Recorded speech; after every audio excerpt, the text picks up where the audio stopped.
இன்னைக்கு நம்ம சேனல்ல அடுத்ததா சம்மர் ஸ்பெஷலுக்கு நம்ம என்ன பார்க்க போறோம்னு பார்த்தீங்கன்னா, இந்த கிர்னி பழத்தை வச்சு ஐஸ்கிரீம் பண்ண போறோம். செய்யறது ரொம்ப ஈஸி. வாங்க எப்படி செய்யறதுன்னு பார்ப்போம். இந்த ஐஸ்கிரீம் பண்ணுறதுக்கு நான் ஒரு பழுத்த கிர்னி பழம் எடுத்துக்கிறேன்.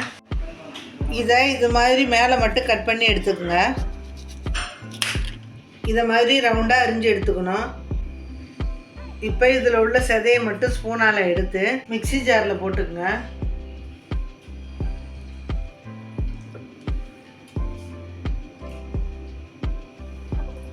இதில் உள்ள விதையெல்லாம் வெளியில் எடுத்துருங்க. விதையெல்லாம் எடுத்ததுக்கப்புறம் மீதம் உள்ள சதையை முடிஞ்ச அளவுக்கு கீனி மிக்ஸி ஜாரில் போட்டுக்குங்க.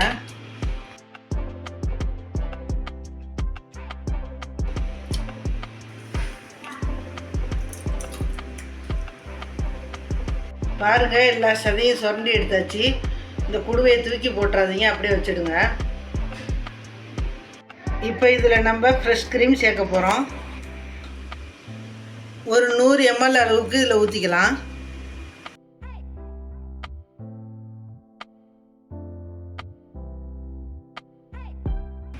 கூடவே உங்கள் பழத்தோட இனிப்புக்கு தகுந்த மாதிரி ஜீனி சேர்த்துக்குங்க. நான் ஒரு 5 ஸ்பூன் சேர்த்துக்கிறேன்.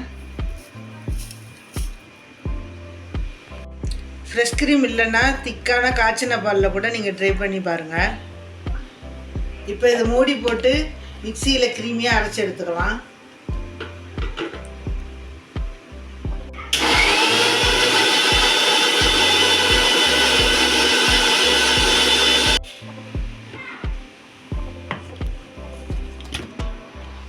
பாருங்கள், நல்லா கட்டி இல்லாமல் அரைச்சாச்சு. நம்ம அரைச்ச ஜூஸை இந்த குடுவையில் ஊற்றிக்கலாம்.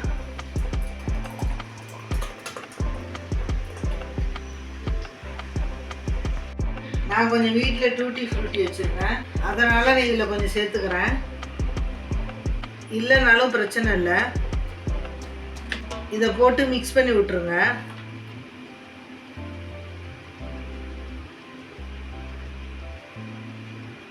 அவ்வளோதான், ஐஸ்கிரீம் மிக்ஸ் ரெடி ஆகிடுச்சு. நம்ம அரிஞ்சு வச்சுருக்கிற தோலை வச்சு மூடிடலாம். இது ஒரு 8 மணி நேரம் ஃப்ரீசரில் வச்சு எடுத்தோம்னா செட் ஆகிடும். வாங்க, இது ஃப்ரீசரில் வச்சுட்டு ஒரு 8 மணி நேரம் சென்று எடுத்து பார்க்கலாம்.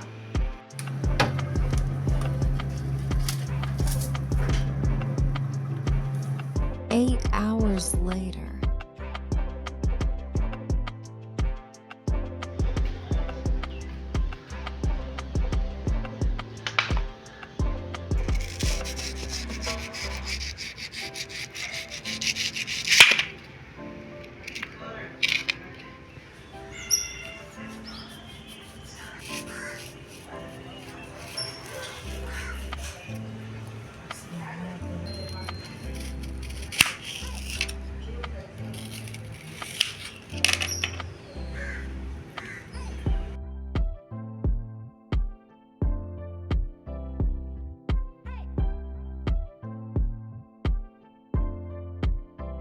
இதே மாதிரி இந்த சம்மருக்கு நீங்களும் குழு குழுன்னு நேச்சுரலாக ஐஸ்கிரீம் செஞ்சு இந்த சம்மரை என்ஜாய் பண்ணுங்கள்.